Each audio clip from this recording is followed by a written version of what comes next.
Rainy day today. Been rainy for a while now, and I'm in the middle of reorganizing things, so my space is very unorganized right now. I had to shift stuff around, and I'm gonna make my space a little bit bigger if I can. Found a few things like these dies, these old dies that have given me an idea for today's video, especially these two right here. But I'll get into that in just a little bit.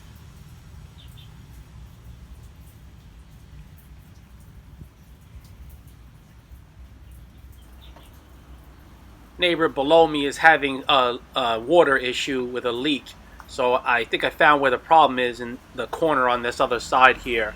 I did a little cementi putty work there, so have to wait for everything to dry to really get at it though. In the meantime, I've got bags of stuff and miscellaneous piled here and there, and like I said, I'm just trying to get stuff looked at and reorganized and toss anything that I don't need, and use stuff that I think I can use in videos.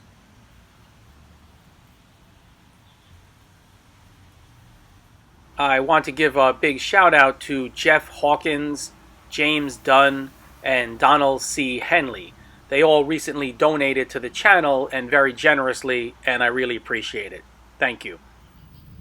For certain punching operations, I've always thought that if I can work the piece from two sides at one time, that would really be a time saver.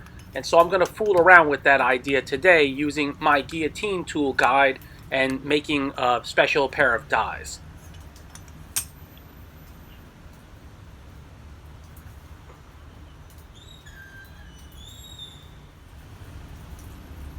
This is a piece of my hammer stock, but it won't fit. It's 1.5" or 38 millimeters square, and so I'm going to have to make a special guillotine tool eventually, and I'm probably going to do that in a upcoming video pretty soon.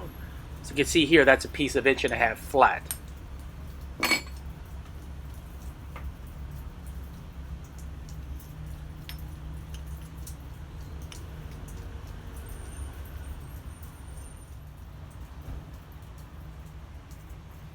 By the way, my die stock here is 1050 medium carbon, but I think that if I was to use these dies on something like my hammers, I might try to get them made from either D2 or H13.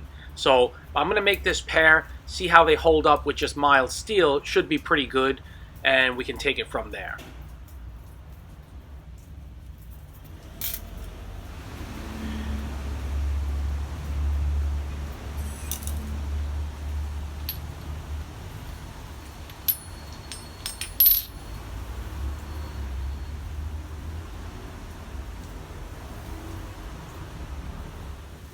I found these green wheels really good, but can't find them anymore. And the boss at the hardware store said these gold ones are really good as well. So I'll give this a try for the first time.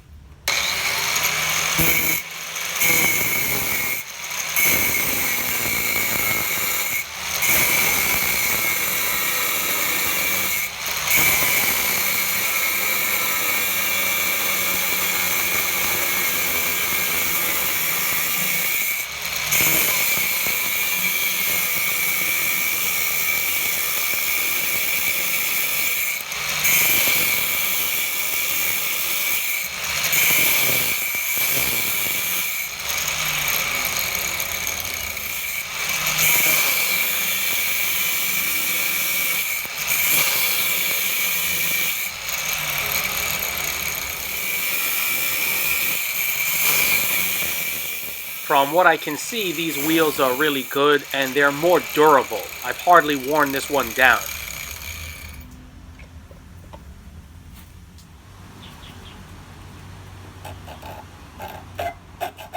This piece is too tall to fit in my ghetto grinder setup there.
My guillotine guide here is pretty old, and I've since changed the dies, or rather I've had them milled to size, so they're a little bit sloppy, but they'll work pretty fine.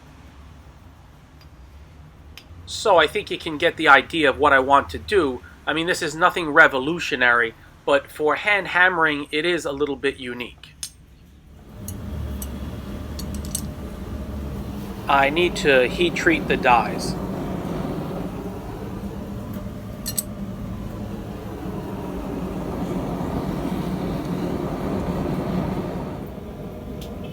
While I'm waiting for those pieces to heat up, here's another die set that I made a while back to suit a certain purpose. I'll introduce these maybe in another video. I found soybean oil very good for quenching, and it doesn't seem to flare up. So, like I said, these are for punching and drifting, and so you want to keep the business ends as crisp as possible. I'll start out by trying this thinner piece, but I have a feeling the thicker piece is going to be easier. So you want to go slow at first, just to get everything lined up.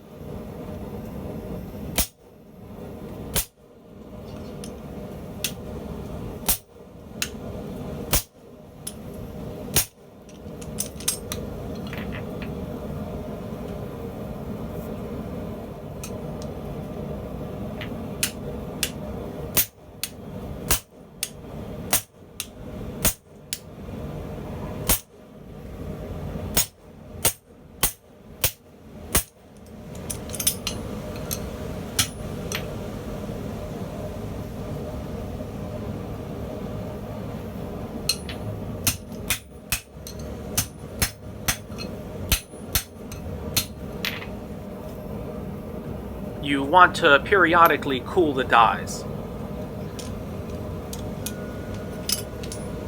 That ring was my doorbell, the neighbor, the leaky ceiling neighbor.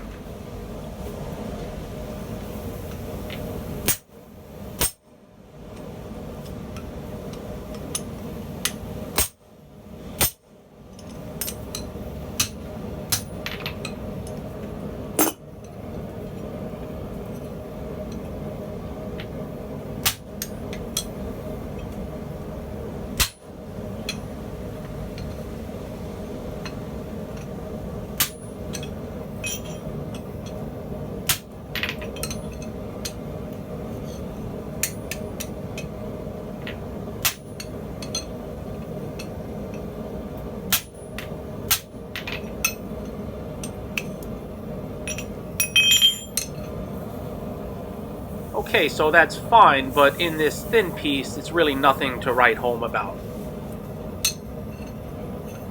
But the advantage that this method has is that it aligns the hole top and bottom really well.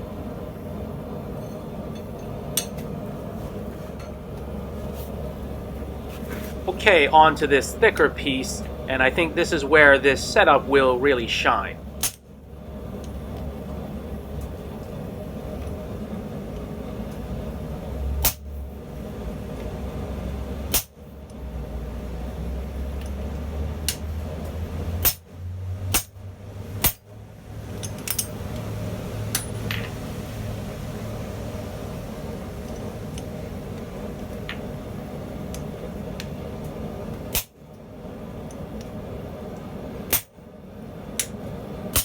Now it's deep enough where I can feel that it'll lock in, and that'll give me a good advantage. I'll be able to swing a lot harder.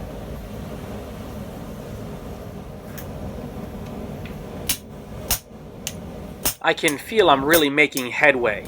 This is definitely going to work pretty well, but keep in mind this is just a piece of mild steel. Every time I make a hammer, I always have to punch from one side, put it in the forge, reheat it, flip it over, and then work it from the other side, and then rinse and repeat. But this way, I think I'll be able to save a lot of heats. I just have to make a modified guillotine guide to accommodate the larger stock. Don't forget to occasionally cool the dies.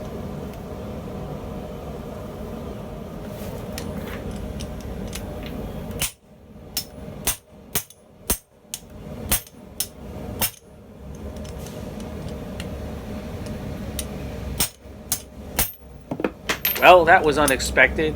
It bottomed out, and so it had a lot of rebound. But hey, it landed exactly where I wanted it to.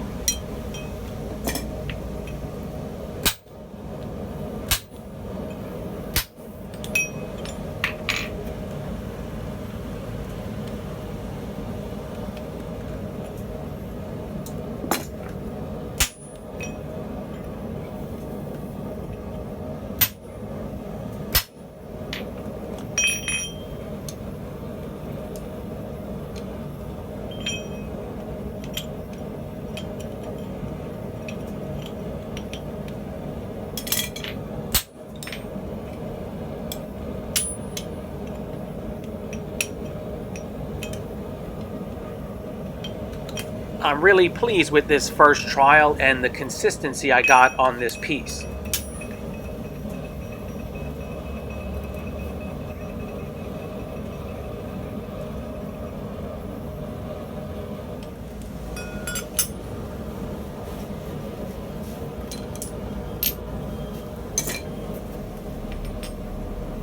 And the dies are no worse for wear. The edges are still really crisp.